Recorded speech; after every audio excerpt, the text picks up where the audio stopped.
नमस्कार। आज आम गणरे अच्छा कानूनगो इंस्टीट्यूट ऑफ डायबिटीज स्पेशलिटीज मुख्य खाद्य विशेषज्ञ निष्पत्ति आसू डायबिटीज रोगी खाद्य विषय किसी जान। मैडम नमस्कार। मो मामू को अल्प किसी दिन है डायबिटीज बोली जमापड़ी मुझे कि प्रकार खाद्य खाइबे बोली कहबे। देखो डायबिटीज रोगी मैंने अधिक अंतर्जातीय खाद्य खाଇବା दरकार। तो प्रथम आम जानी रखा दरकार जे अधिक तंतुजातीय खाद्य आमको कौन मिलता है।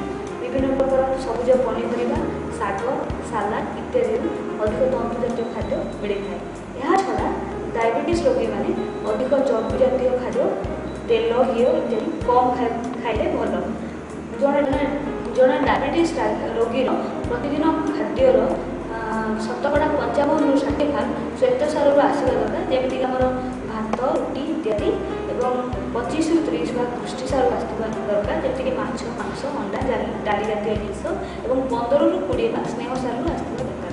से गुड़िक स्नेहसार साधारण आम तेल और घी मिलता है। तो खाद्य खाइले डायबिटीज रोग पूरापूरी भल हो पार। तो देखो डायबिटीज गोटे एमती प्रकार रोग जहाँकि संपूर्ण भल हो न था।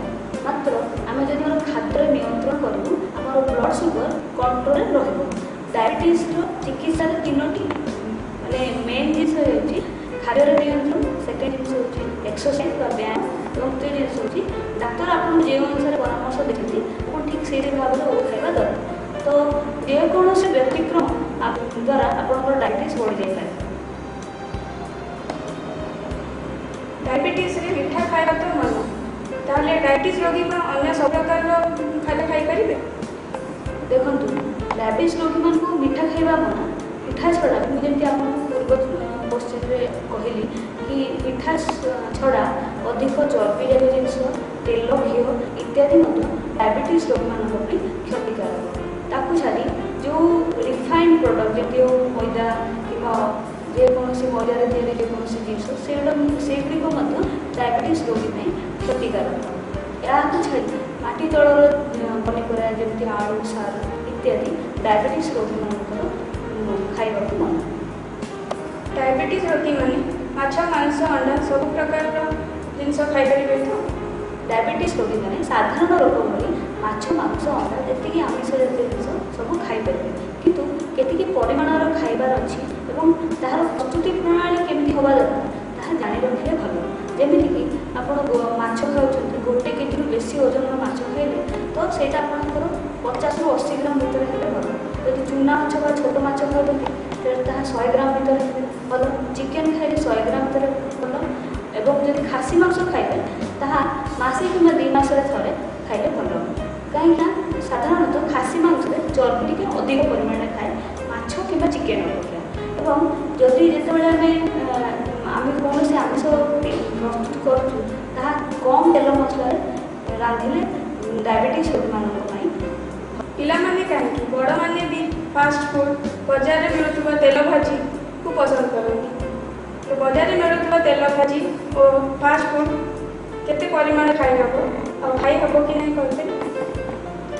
देखो जड़े डायबिटीज रोगी मान जड़े डायटिशियन हिसाब से डायबिटीज रोगी मान को बाहर में मिलुवा तेल भाजी जिन फास्ट फूड जिन खाइबा मना कर। कारण साधारणतः बाहर जो फास्ट फूड कि तेल भाजी जो प्रिपेयर कराए सेगुड़ी सस्ता तेल और सेगुड़ी बारंबार व्यवहार करने द्वारा से तेल देह क्षतिकारक होता है। तेणु बाहर डायबिटीज रोगी मैंने बाहर खाद्य को जिते अवॉइड करेंगे से भल।